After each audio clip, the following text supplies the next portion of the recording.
亲爱的观众老爷们，大家好呀！今天继续为大家讲述新鲜出炉的末日惊悚悬疑韩剧《地狱公使》第3章。慧珍陪同镜子到达演示现场，外面聚集了一堆群众和新真理教教徒。金勋对这事儿虽然抱有不同意见，但他一个人反对没有什么卵用。反观镜子虽然同意配合，但连日被精神折磨下来，神态也已经十分疲惫，感觉随时都会崩溃的样子。然后警方开始播放广播，宣判镜子的死期。现场人头攒动，新真理教徒都戴着面具，坐在场内十分淡定，静待精彩的审法。而普通群众则议论纷纷，对场内指指点点。倒数10个数，镜子开始浑身颤抖，冷汗直流。现场和电视转播前的吃瓜观众都瞬间安静下来，屏息凝视。慧珍和金勋紧盯着现场，想着能近距离看出一些端倪。但是倒数结束，什么都没有发生，之前那种黑色怪物并没有出现，观众们疑惑了。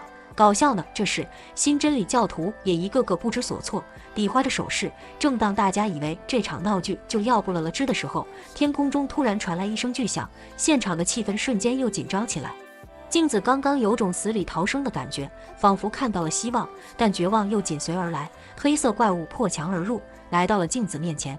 镜子直接被吓懵逼了，怪物一把掐住他的脖子，将他对到了墙上。现场观众发出了恐惧的尖叫声，甚至连布置在外围的狙击手都不敢打一枪。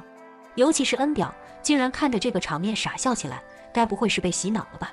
金勋回过神来，提醒他们赶紧射击，但身边的人已经丧失了行动能力。金勋独自冲出来，拔枪射击，但是卵用没有。怪物一个回手掏，金勋被锤飞了老远。镜子已经浑身是血，身受重伤，他低声求救，但是没有一个人听得见。怪物再次一波攻势，把镜子锤成了肉泥。围观群众纷纷低下了头，捂住了嘴，不敢看着血腥的一幕。恐怖的气氛随着电视转播蔓延开来。怪物们打舒服了以后，又是一招白光焚尸，然后朝着空气纵身一跃，好像撕裂空间，进入了另外的次元，瞬间消失在人们的眼前。镜子就这样在警方的忽悠下直播了自己的死亡过程。然后令人惊讶的一幕出现了，目睹了这场所谓神罚的人们纷纷向镜子的焦尸下跪磕头，也包括大部分的警方人员。慧珍等人的如意算盘打空了，本来想戳破所谓的神罚谎言，但没想到却让这么多的人亲眼目睹了一场杀戮，相信了神罚的真实性，简直是赔了夫人又折兵。金勋回家后，女儿也失踪了，打电话没人接听，他担心女儿跟着进手跑了。第二天，警局集体放假，一个来上班的都没有。也对，毕竟发生这种怪力乱神的事儿，电视新闻上也全部开始报道有关禁手和新真理教救世的事迹。事情发展到这个地步，似乎人们都相信了，只有信教才能免除灾难。紧接着，禁手接受电视台的直播采访，他的头像以俯视的角度呈现在观众面前，仿佛救世主一般的存在。一番弘扬法治教育的言论以后，禁手故意把摄像头角度调整了一下，对准了家里的衣架，还表示让你看清楚一点。这是对金勋说的话，衣架上有西婷的衣服，金勋坐不住了，竟然祸害老子的闺女，你等着吧。禁手在镜头前活灵活现地为观众展示了作为一个变态应该有的样子。电视新闻结束，建族骷髅头的直播又开始了。他拿出镜子遇害现场的资料图，表示有越来越多的人开始信教了，这就是神性的觉醒，表示只要这样继续下去，世界就会越来越好，恢复到人之初性本善的境界。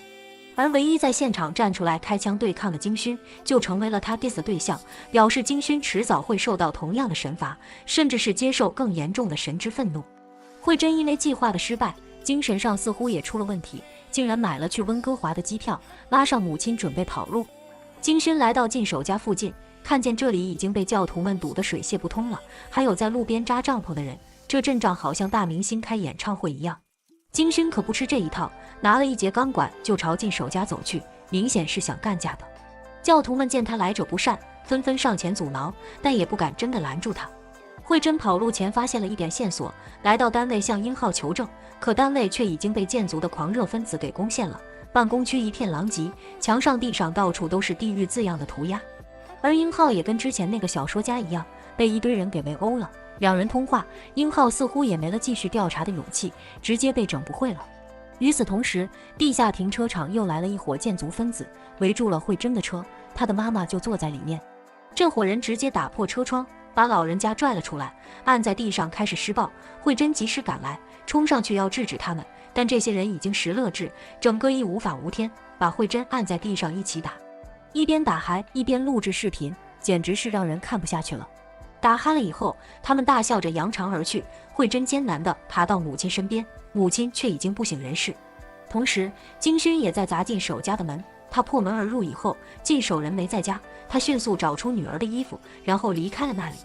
慧珍把母亲送到医院，这里也有人对他指指点点。他拿出手机一看，自己竟然上了热搜。那伙人把刚才他被打的录像传到了网上，以此来羞辱他，警告人们不要试图反抗教会。护士把母亲推进了抢救室，却根本没有实施抢救，而是放任生命流逝。慧珍走到母亲面前，把母亲的遗体摆好。她并没有像刚才一样着急或是悲痛，反而表现得比较平淡。估计她现在也不想着跑路了，而是憋了满腔怒火，要为母亲报仇。金勋从公寓出来，瞬间被疯狂的教徒给围住。本来他们还不敢对警察动手，但只要有一个带头的站出来，其他人马上跟着起哄。金勋也挨了一顿毒打，手机滑了出来。但他也算是恪守警察的原则，不对人民群众出手，连自保的事儿都忘了。关键时刻，进守一个电话打给金勋，这帮人一看是领导来电，立马悄悄的了。金勋接起来就飙垃圾话，问他女儿在哪。进守让他别急，先把手机朝向现场教徒。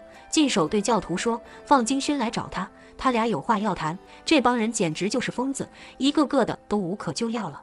慧珍来到一个叫金正期的牧师这里，听说他有关于进守的事情要检举。金勋按照进守给的地址，来到了一座荒废的建筑里。进守在这给他讲故事，表示20年前在这里他就被红眼怪物宣判过死期，时间就是20年后的今夜。